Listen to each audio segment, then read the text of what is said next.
कहने का तात्पर्य महाराज इतना है कि इतना साधारण परमात्मा बताओ कहाँ देखने को मिलेगा। अब तो भगवान जैसे धीरे धीरे बड़े हुए, भगवान के उद्यम भी बड़े होने लगे। कभी कभी भगवान अपनी मैया से रूठ जाते हैं, अपनी माता से कहते हैं मैया मैं तो चांद खिलौना ले हूं। तो मैया क्या करती हैं, अपने घर में विविध प्रकार जो खिलौने हैं वो भगवान को देती हैं, तो भगवान सब खिलौने फेंक देते हैं।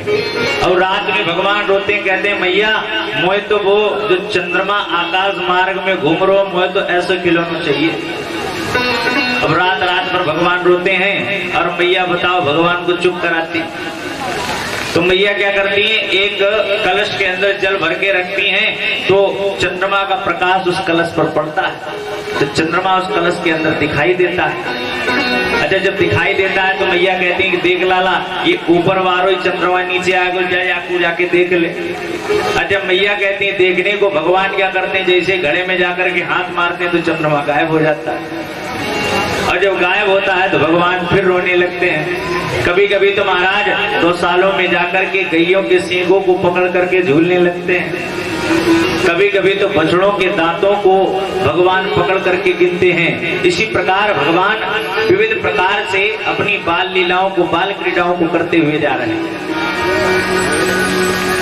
एक दिन की बात, नंद बाबा अपने शालिग्राम भगवान को सामने रख करके पूजा कर रहे हैं।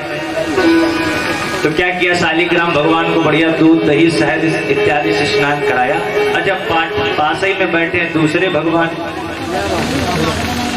भगवान ने देखा कि बताओ ये रसगुल्ला सा ये जो भगवान है, बताओ इस पर शहद चढ़ाया जा रहा है, दूध चढ़ाया जा रहा है, दही चढ़ाया जा रहा है। अच्छा अब तो भगवान के मुख में पानी आ गया। भगवान ने सोचा बताओ जिस शालिग्राम ये जो रसगुल्ले जैसा है, इसके ऊपर जब दूध दही शहद चढ़ाया जा रहा है, सोचो ऊपर से तो ये रसगुल्ले की तरह मीठा है, और जब इसके ऊपर शहद चढ़ेगा तो ये तो और ज्यादा मीठा लगेगा।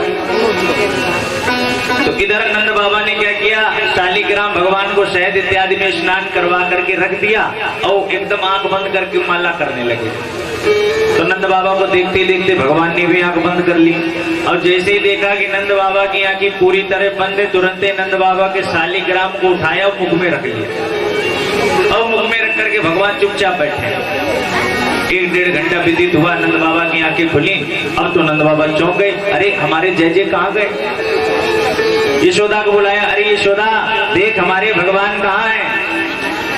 अब यशोदा तो समझ गई कि घर में कुछ भी गड़बड़ हो तो भगवान ही करने वाले।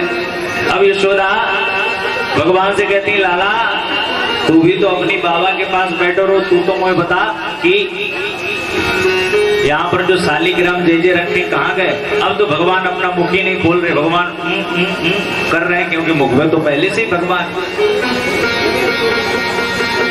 बहुत देर तक कहने के पश्चात भी जब यशोदा मैया की तरफ भगवान कुछ नहीं बोले, तो यशोदा मैया ने एक गुलचो बनाए और घुमाए के भगवान के मोहड़े पे दे दियो। और जहरे ही मोहड़े पे भगवान के गुलचो पड़ो तो तुरंत ही पक से जो शालिग्राम पे वो बाहर आके गिर पड़े। नंद बाबा कहते हैं अरे लाला ये तेने काकियो बताओ, हमारे भगवान को तेने अपने मुख में रख लियो। तो तुरंत ही बार बार माफी मांगते हैं, पुनः पंचामृत से स्नान कराते हैं। और अच्छा जब पूजा कर लेते हैं तो भगवान शालिग्राम को टाड़ के ऊपर रख करके जाते हैं, कहीं ऐसा ना हो कि लाला को मिल जाए और लाला हमारे भगवान को गायब कर दे। विविध भगवान की बाल लीलाएं हैं। भगवान जगह